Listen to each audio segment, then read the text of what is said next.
Partners in Prevention is the consortium of the 13 public universities in the state.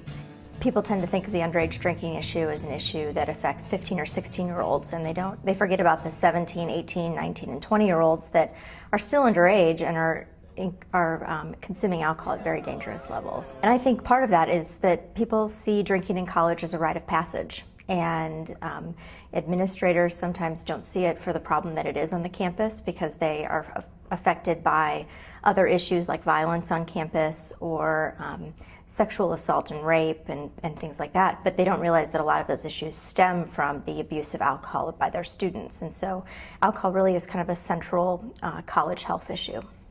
We have been surveying students for a long time, and we know that there's this perception that everybody is doing it, that it's cool, everyone's drinking, everyone's partying, but in reality, students value so many more things.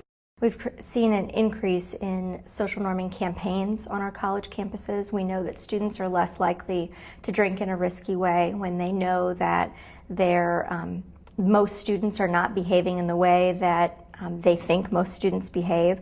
And so we see this change in attitudes, that students are starting to realize that what is the perception is not actually the reality. So we challenge them to think about what the norm really is. And that's really empowering to students, that now they're free to make their own decisions, and if they do choose to drink, they can do so responsibly. Partners in Prevention also works with several other statewide programs. One of those is the Cheers to the Designated Driver program. Cheers provides free non-alcoholic beverages to designated drivers in the bars and restaurants in the college communities that it serves.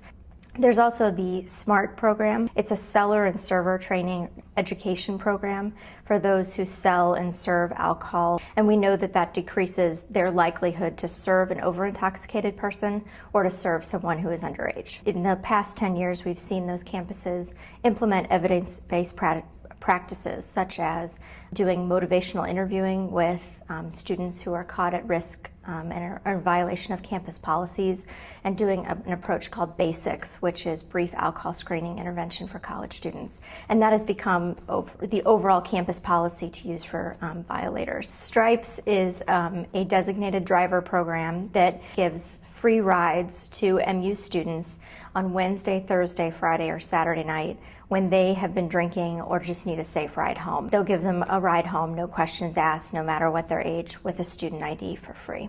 We've also seen an increase in students that participate in peer education and alternative activities, and we know that the students who participate in activities other than drinking or participate in prevention activities like peer education are going to be more successful post-college and are less likely to ever have an alcohol or drug problem. Peer education is really an essential part of wellness at the University of Missouri. Now, what are some bad things you can associate with drinking?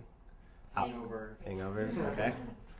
And we know that empowering young people and educating our leaders causes a ripple effect. It happens in the residence halls, in the fraternities and the sororities, but it also happens on our Facebook page, and it happens on our blog, and it happens in our conversations. Even a small group of people can change policies, we change attitudes, and we change behaviors all the time. We've seen an overall decrease of 1/3 of the high-risk drinking rate in the state of Missouri of the college students that we survey. And we know that the high-risk drinking rate was 47% in 2002, and it measured at 33% in 2007.